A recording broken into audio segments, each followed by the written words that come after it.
सतीश जी ये भ्रमित क्यों करते हैं आप? जिसको अस्पताल जाना है, जिसकी एलिंग कंडीशन है, उसके लिए लॉकडाउन नहीं है, तो ये भ्रमित मत करिए। आपने राशन पूछा, ये भ्रमित मत करिए। जिसकी बीमार हालत है, अगर किसी को जाना है तो उसके लिए लॉकडाउन नहीं है जी। मुझे ये बताइए। यानी कि मैं नहीं, सुन लीजिए, मैं डॉक्टर रवि मलिक से पूछ लेती हूँ, उसके बाद मैं संजय जी के पास जाऊंगी, क्योंकि डॉक्टर रवि मलिक बताएंगे। डॉक्टर मलिक मुझे ये बताइए, लॉकडाउन में अगर लोगों को कुछ दिक्कतें होंगी, हम ये नहीं कह रहे हैं कि नहीं दिक्कतें होंगी, दिक्कतें होंगी, लेकिन एक बड़ी दिक्कत से बचने के लिए कदम उठाने पड़ेंगे, उसमें भी हर चीज में सवाल उठाना, मुझे ये बताइए। उठाने चाहिए, बिल्कुल उठाने चाहिए। देखिए सुचरिता जी मैं ये बताना चाहूंगा, अगर इस वक्त मोस्टली देश जो है वो बेचारे इस बात से परेशान है, वो ईर्ष्या भी करते हैं कि हिंदुस्तान ने जल्दी लॉकडाउन क्यों कर दिया और हमने लेट क्यों किया। हाँ। उनको इस वक्त इस बात की परेशानी है कि वो इसको पहचान नहीं पाए जो कि हिंदुस्तान पहचान गया। देखिए, अगर लॉकडाउन नहीं करेंगे, जान है तो जहान है। मैं डॉक्टर साहब, ये बड़ी इंपॉर्टेंट चीज है, सर सलामत तो पगड़ी हजार। मेरा मानना यह है, अगर हमें छोटी छोटी दिक्कतों का सामना भी करना पड़ता है लॉकडाउन से, लेकिन हमारी जान सुरक्षित रहती है और हम इस बीमारी से पिंड छुड़ा लेते हैं 1-2 महीने के, मैं कह रहा हूँ 3 महीने के लॉकडाउन के बाद भी, तो इसमें क्या समस्या है? हम लोगों की लॉकडाउन की स्ट्रेटजी एज ए डॉक्टर बता रहा हूँ बहुत अच्छी रही है हम लोगों ने, और ये केवल डॉक्टर रवि मलिक नहीं बता रहे हैं, ये पूरा विश्व बता रहा है कि हमारी लॉकडाउन की स्ट्रेटजी बड़ी अच्छी रही। हमारा एक लीडर है जो हमारे साथ में लगा हुआ है, हमारा लीडर है जो कोरोना वॉरियर्स को लगातार एंथुसियाज्म दे रहा है, डॉक्टरों को, नर्सेज को हमेशा खड़ा रख रहा है कि आप लड़िए, मैं आपके पीछे हूँ। देखिए, ये चीज बात ये है, नहीं, और कुछ तो ऐसे हैं जो इस लॉकडाउन में भागते छिपते फिर रहे हैं, और उनकी बात लारी जी कर कहते हैं कि वो तो ऐसे हैं जो भागेंगे, जो ऐसे हैं मोदी प्रधानमंत्री की बात नहीं सुनेंगे, आगे भी नहीं सुनेंगे। ये कोई गर्व से कहने वाली बात है क्या?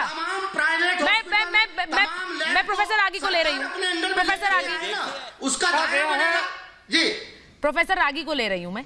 प्रोफेसर रागी, मैंने जैसा कहा, कुछ लोग ऐसे हैं यहाँ पर जो अभी भी, लारी जी जैसे लोग जो अभी भी तबलीगी जमात से जुड़े लोगों की बात कर रहे हैं और अभी भी कह रहे हैं कि नहीं सुनेंगे, आगे भी नहीं सुनेंगे, को बड़ी छाती ठोक कर कह रहे हैं ये बात, जैसे बड़ी गर्व की बात हो कि कोरोना के समय में प्रधानमंत्री को मत सुनो। देखिए सुचरिता जी, कोई मुस्लिम यदि इधर उधर छुपता है वो बात अलग है, कोई हिंदू मुस्लिम नहीं कर रहा है यहाँ पे, लेकिन तबलीगी जमात जिसका आधार ही इस्लाम है और वो जो जिहाद और काफिर के कॉन्सेप्ट को डेवलप करता है, इसीलिए ये बातें हिंदू मुस्लिम में कन्वर्ट कर गई। यदि ऐसा नहीं होता तो हिंदू मुस्लिम करने की कोई आवश्यकता ही नहीं थी। दूसरी बात सतीश प्रकाश, जरा सुनिए ध्यान से। सतीश प्रकाश, गलत बात है, आपको राजनीतिक फायदा, सतीश प्रकाश जरा सुनिए। आरएसएस के आज कम से कम 2.5 लाख कार्यकर्ता दिन रात अनवरत काम कर रहे हैं, उससे बचने का ज्यादा आरएसएस के कार्यकर्ता पूरे देश में काम कर रहे हैं। वो दिन रात सीता रसोई ऐसे चला करके लोगों को, जिनके बारे में आप करते हैं, आप सिर्फ टेलीविजन स्टूडियो में डिस्कशन करते हैं। ठीक है, मैं तारिक अहमद लारी को ले रही हूँ। सतीश जी रुक जाइए, वो सवाल तारिक अहमद लारी ने उठाया इसलिए मैं उनको लूंगी। प्रोफेसर आगे अपनी बात पूरी कीजिए, फिर लारी। संवादात्मक होकर के उनके पास, देखिए ये बहुत असाधारण स्थिति है, असाधारण स्थिति में हम सबको कठिनाई होगी।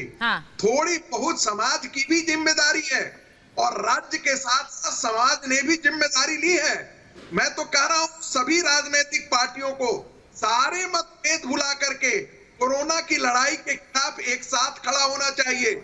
ये विजय नरेंद्र मोदी की और उनकी नहीं है, ये पूरे देश की विजय होगी। उस देश का नेतृत्व प्रधानमंत्री कर रहे हैं और यदि उनकी लीडरशिप को सराहा जा रहा है तो यह आपके लिए गौरव का विषय होना चाहिए।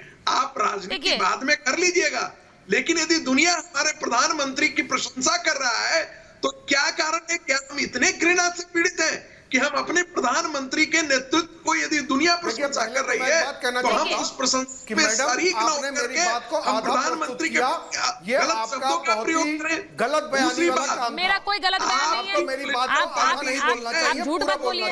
आपने जो बात बोली है मैंने वही बात बोली है। Very shameful act of yours. मैंने आपको बोला प्लीज एक minute Tariq Ahmad Lari, Tariq Ahmad Lari, please do not tell me what to do and not to do. Tariq Ahmad Lari, मुझे मत बताइए, मुझे मत बताइए, आपने जो बोला है वो अभी चला है, मुझे मत बताइए ये बात, प्लीज डू नॉट टेल मी।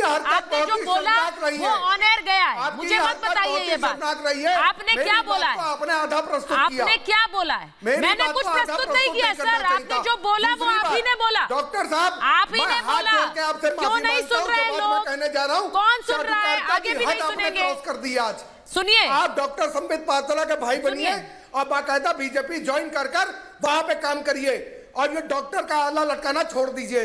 अगर पॉलिटिक्स करनी है तो बी अ पॉलिटिशियन। ये किसको बोल रहे हैं आप? ये किसको बोल रहे हैं आप? ये किसको बोल रहे हैं आप? डॉक्टर साहब ने चाटुकारिता की हद पार कर दी। सुनिए सुनिए सुनिए सुनिए, डॉक्टर साहब रुक जाइए आप। डॉक्टर साहब, तारिक अहमद लारी प्लीज स्टॉप।